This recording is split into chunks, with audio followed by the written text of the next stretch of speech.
so many things that make it, quite special for me to be involved, and I say it's going to be a big step for me, but I'm really looking forward to it.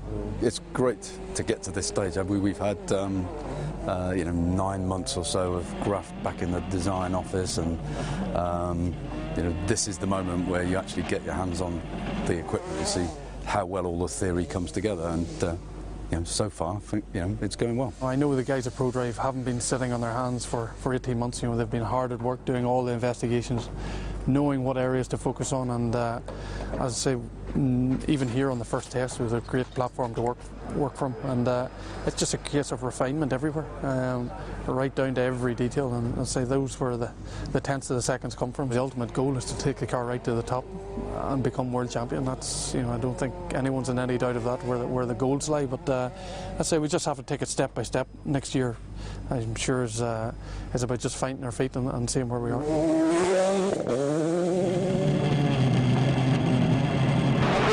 103, yeah, slightly better. I think we should let them have a look. We could probably live with that, but it hasn't stopped climbing, has it? It was still sneaking claiming. One of the advantages of rallying compared to racing is that, if there is a problem or if there is some discussion, you can actually sit in the passenger seat and experience it, and it helps to have a good understanding of what the car has to live with, and what is rough and what is smooth and what is twisty and all those sort of things. But also every driver's way of describing things is different, and there's nothing quite like seeing what one driver calls understeer or what another driver calls oversteer, and see it for yourself and put a scale on their problem. BMW Motorsport were out in Portugal too to see how their engine would bear up to the gravel test. Did they say it's okay?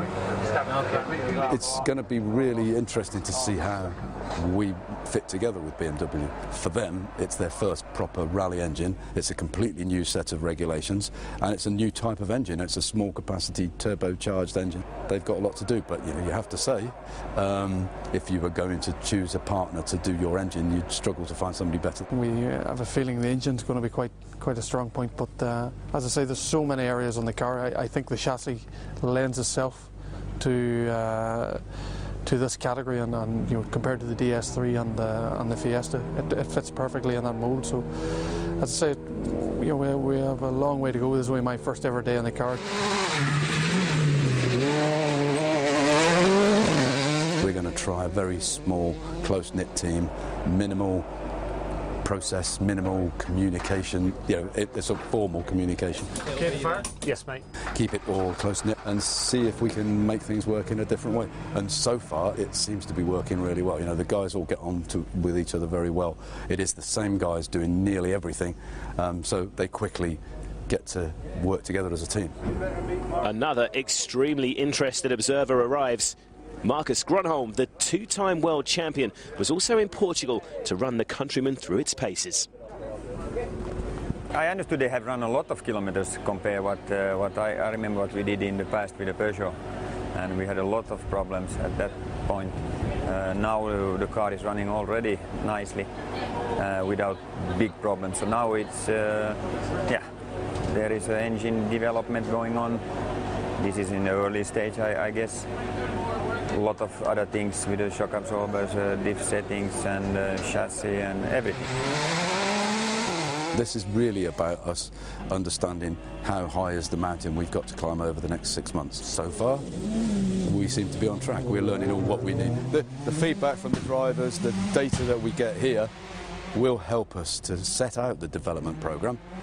But at the moment, there are no surprises. We seem to be in pretty good shape in terms of the basics of the chassis and so on.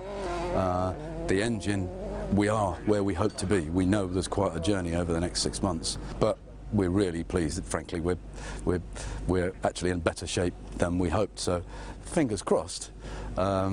It's been a good first test for us.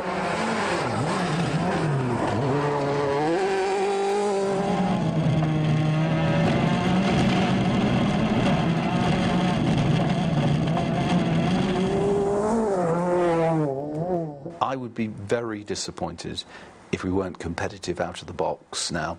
Competitive, winning events, that's something different. You can be competitive right up there at the front, and you always need the right bit of luck, the right driver behind the steering wheel to get those ultimate results. But looking at the work that's gone into this car, looking at the detailed approach we've taken to it, I've never been more confident about any car we've ever developed before. The next step was an official launch at the Paris Motor Show, a public commitment by Mini to join the WRC fray from 2011. I'm absolutely delighted that Mini is making a comeback on the World Rally Circuit. And I'm sure that Mini fans are going to enjoy it as well.